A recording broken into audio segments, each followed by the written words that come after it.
السلام علیکم ورحمۃ اللہ وبرکاتہ۔ سامعین کرام، آج ہم نے سورہ فاتحہ کی آیت نمبر 5 کی درس شروع کرنا ہے، تو شروع کرتے ہیں۔ اعوذ باللہ من الشیطان الرجیم، بسم اللہ الرحمن الرحیم، ایاک نعبد و ایاک نستعین۔ ہم تیری عبادت کرتے ہیں اور تجھی سے مدد مانگتے ہیں۔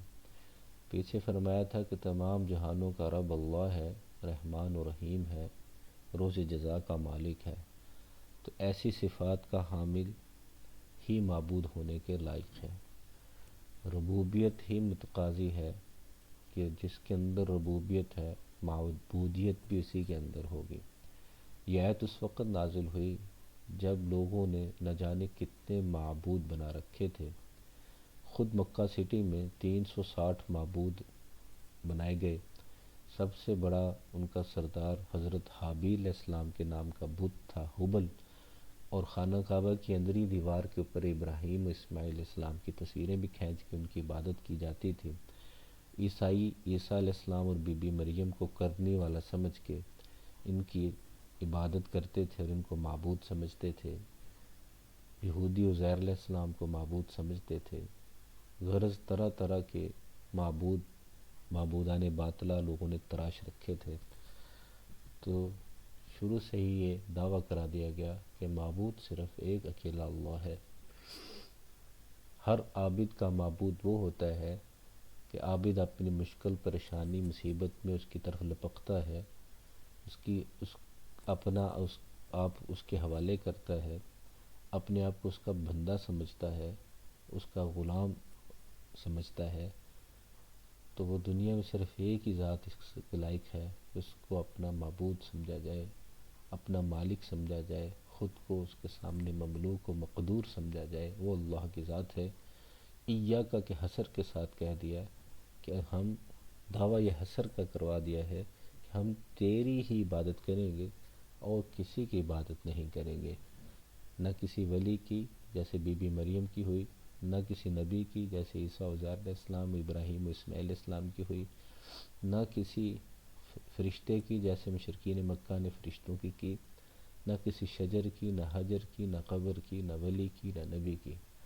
عبادت کے لائق صرف اللہ کی ذات ہے۔ تو عابد اور معبود کی نسبت سب سے پہلے درست ہونا ضروری ہے کہ عابد اپنے معبود کے بارے میں سمجھے کہ معبود ہمیشہ سے ہے، ہمیشہ رہے گا، اور میں عدم میں تھا، مجھے وجود میں لے کے آیا، میرے آنگھن کا مالک ہے، میں کچھ نہیں تھا، میرا کچھ نہیں ہے، میں کچھ نہیں ہوں، وہی سب کچھ ہے، اسی کا سب کچھ ہے، اسی سے سب کچھ ہے۔ تو عابد جب اپنے معبود کو پہچان لے گا تو پھر اس کی مرضی کے خلاف اس کا چلنا مشکل ہو جائے گا، پھر اس کی مرضی میں وہ ڈھلتا چلا جائے گا، پھر عابد کے کان، اعضاء جوارے، کان، آنکھ، دماغ، دل، سب کچھ اپنے معبود کی مرضی کے مطابق چلنا شروع ہو جاتا ہے۔ اس لیے ابتدائی سبق توحید کا ہی دیا گیا ہے ہر نبی کی طرف سے، ہر ولی کی طرف سے، کہ جب تک عقیدہ توحید درست نہ ہوگا، جب تک ایک معبود کو، اکیلے اللہ کو معبود نہیں سمجھے گا، کئی معبود بنا لے گا، تو پھر قرآن پہ، شریعت پہ چلنا مشکل ہو جائے گا۔ اس لیے کہ جب بھی کوئی حکم سخت آئے گا یا جب بھی اسے کہیں حکم جو اپنے تئیں اس کو حکم سے جان چھڑانا چاہے گا تو کسی دوسرے معبود کی گود میں چلا جائے گا اور کہے گا یہ معبود مجھے چھڑا لے گا جہنم سے، مجھے کرنے کی ضرورت نہیں ہے۔ اسی لیے فرمایا آپ صلی اللہ علیہ وسلم نے کہ یا ایھا الناس وحدوا اللہ فإن التوحید رأس الطاعات، کہ اللہ کو اکیلا کرو، اللہ کو اکیلا سمجھو، اس لیے کہ توحید ہی تمام عبادتوں کی جڑ ہے۔ کہ جو شخص اللہ ہی کو اللہ نہ سمجھ پائے، اللہ ہی کو اپنا معبود نہیں سمجھے گا، وہ سود خوری بھی کرے گا، رشوت بھی کرے گا، ہر طرح گناہ کرے گا، کیونکہ اس نے دنیا میں اور کئی معبود بنا لیے ہیں جن سے وہ دلاسا لیتا ہے جھوٹ موٹ کے مجھے بچا لیں گے۔ فرمایا ایاک نعبد، ہم تیری ہی عبادت کرتے ہیں اور تجھی سے مدد مانگتے ہیں۔ اب عابد جس کی عبادت کرتا ہے لامحالہ اسی سے مدد مانگتا ہے، لیکن الگ سے خاص کر کے اس مدد کو بیان کر دیا اس لیے کہ مدد مانگنا یعنی دعا کرنا، یہی اصل میں عبادت کا مغز ہوتا ہے۔ الدعاء مخ العبادہ، کہ دعا عبادت کا مغز ہے۔ تو عابد ہاتھ بھی اللہ کے آگے پھیلاتا ہے، کام چھوٹا ہو یا بڑا، مسئلہ چھوٹا ہو یا بڑا، وہ یہ سمجھتا ہے کہ دنیا میں اس کے سوا میرے مسائل کو کوئی حل نہیں کر سکتا۔ ہر نبی ولی نے بھی اللہ ہی کو پکارا۔ یونس علیہ السلام نے سمندر کی اندھیریوں میں مچھلی کے پیٹ میں پکارا تو اللہ ہی کو پکارا۔ موسیٰ علیہ السلام نے کوہ طور پہ پکارا تو اللہ ہی کو پکارا۔ ابراہیم علیہ السلام نے آگ کے اندر پکارا تو اللہ ہی کو پکارا۔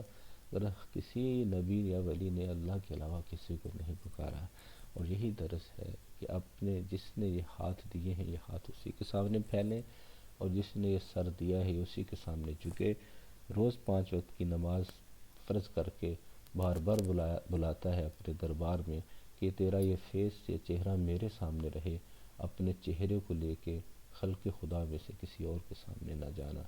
وآخر دعوانا الحمدللہ رب العالمین۔